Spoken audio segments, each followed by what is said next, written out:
La data è stata stabilita, il 22 ottobre si vota il referendum consultivo per l'autonomia del Veneto, contemporaneamente a quello per la Lombardia di Roberto Maroni. La data del 22 è una data peraltro storica per noi veneti perché è l'anniversario dei 151 anni del plebiscito del 1866. E è anche questo significativo, ma soprattutto direi che i veneti hanno l'opportunità finalmente di poter essere la prima regione a celebrare in virtù di una sentenza il referendum per l'autonomia, quindi è un'occasione per tutti i veneti, non sarà il referendum di Luca Zaia o dei partiti, ma sarà il referendum dei veneti.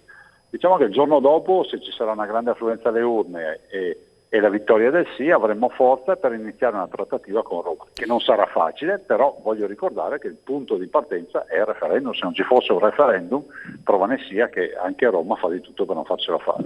Tra l'altro il 22 ottobre si voterà anche in Lombardia per la stessa cosa, quindi ci potrebbe essere una forza prorompente di due regioni del nord che chiedono l'autonomia?